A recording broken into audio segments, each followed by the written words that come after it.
Hi there, I'm Dr. KJ Foster. Welcome to Fostering Resilience, where I bring you everything you ever wanted to know about addiction recovery.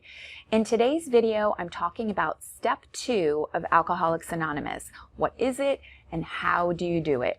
This is a part of my series that's all about 12-step recovery. So if you have not watched the playlist from the very beginning, I dropped a link in the description right down there, so you can go ahead and click on over to my channel and check it out.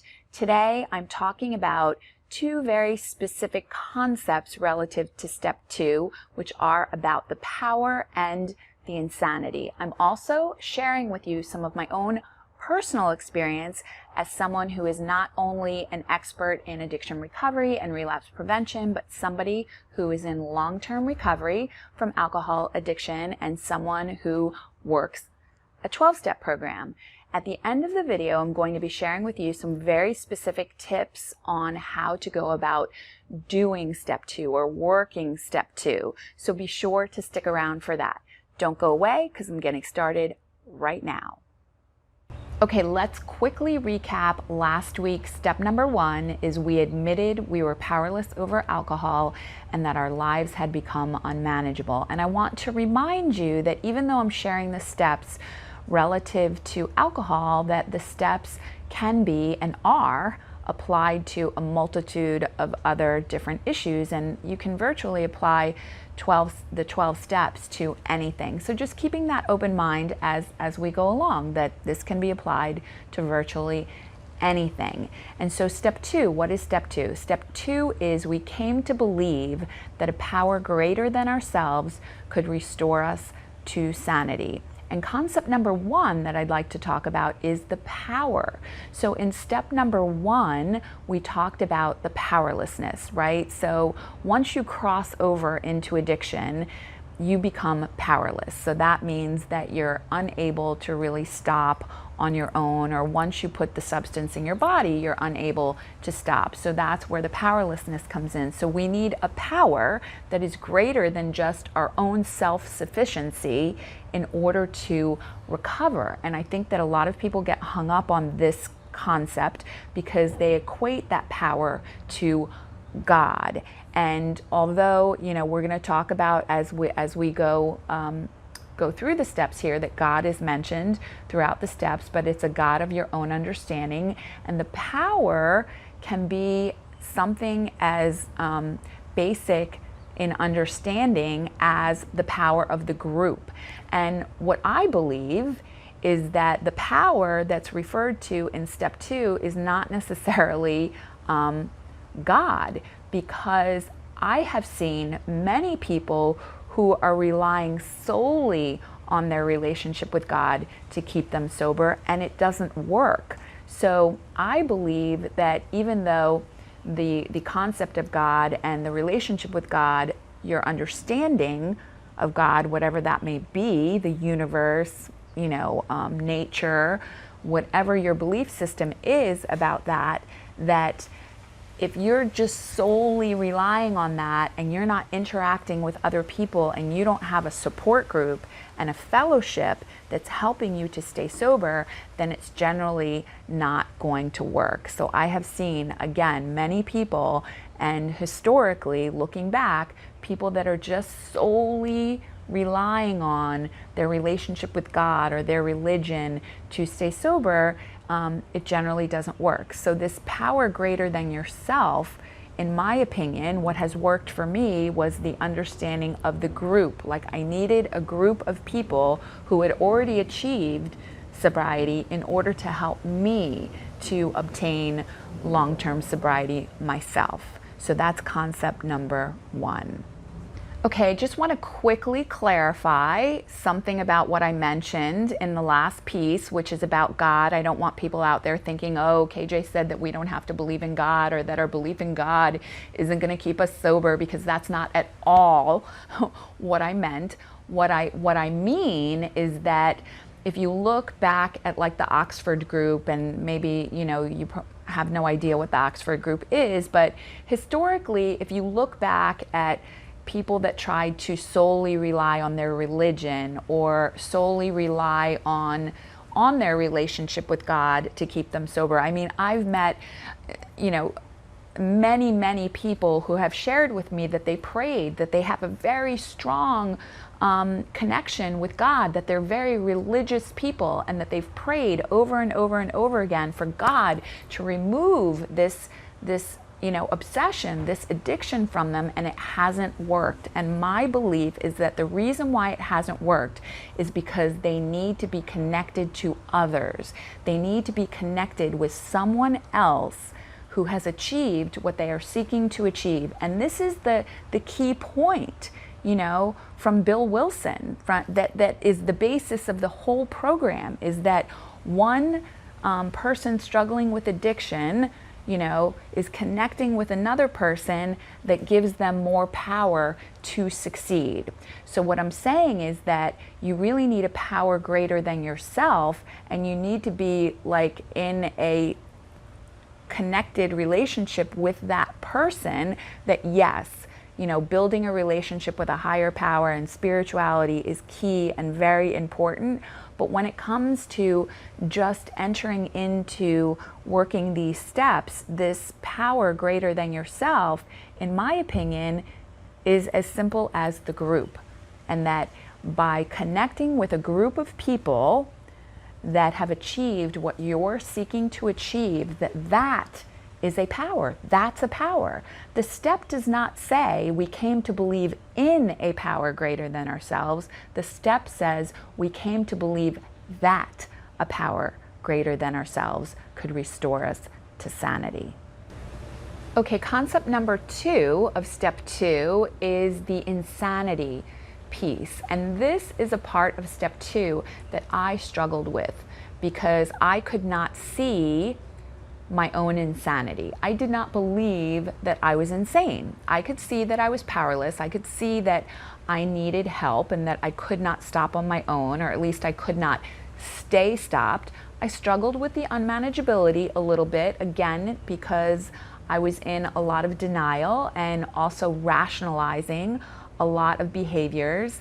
And I could see in step 2 how I needed a power greater than myself, how I needed help in order to stop drinking, in order to stay stopped from drinking. But this insanity part was really confusing to me. I sat there and I thought to myself, I'm not insane. And so my sponsor at the time said to me, that's okay. You don't think that you're insane, just like keep moving forward. And so that's what I did. I held on to that belief. And then ultimately over time, it's all in retrospect, over time, as I started to heal, as I started to get better, I started to see, as the denial started to break down and as the rationalization started to become more clear, I started to see how it actually was, my behavior was insane. And there's a place in the big book of Alcoholics Anonymous, in one of the stories at the back on page 550, I think it is. And the big book is the literature that is used for the 12-step program of AA. There's different literature that's used for different programs. So for example, Narcotics Anonymous NA has a different book that they use, and other programs use different literature. But for Alcoholics Anonymous, they use the big book. And so in reading through the big book, I came across this story where it talks about rationalization. And it says that rationalization is when we make socially unacceptable behavior socially acceptable.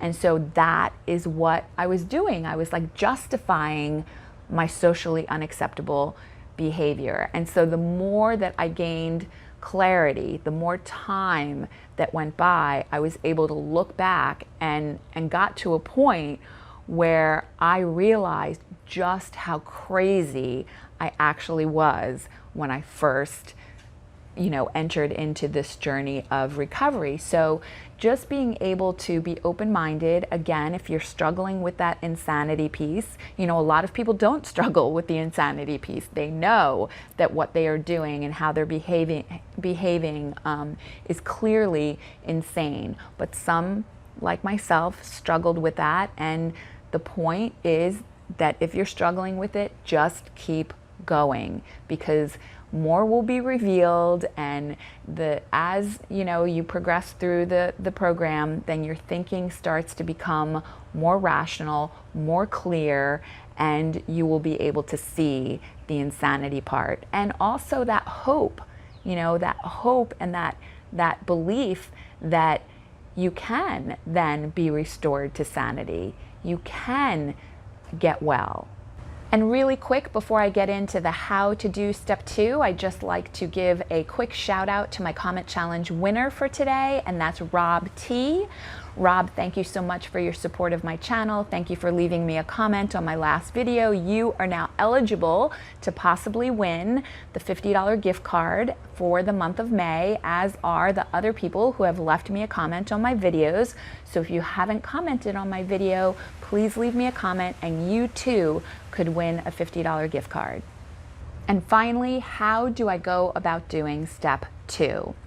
Just like I shared in step 1, you do not want to be doing any of the steps all by yourself. So you can go ahead and do some of the exercises that I'm going to recommend, obviously, but when it comes to completing the steps, doing the steps in full, you really need to be working with someone who has already completed the steps and someone who has achieved what you are seeking to achieve.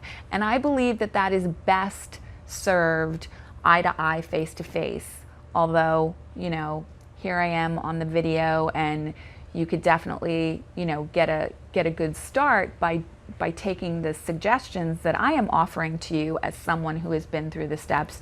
But I do encourage you to go out and be meeting with someone and engaging in a group that can help to support you through this process. So just like I was trying to illuminate when I was talking about God and praying to God, and if you're somebody who is religious and somebody who, believes in God and has a very strong relationship with God, that's great. But if you're sitting home and you're just praying to God, or you're in church or wherever you pray and you're just praying to God to please cure you of your addiction, that is not going to happen without you putting in the footwork. So just like if I'm sitting home and I'm praying to God to please bring me a new job, that's not likely to happen unless I put the footwork in to getting that job. And my belief, again, this is my opinion, is that footwork is about connecting with other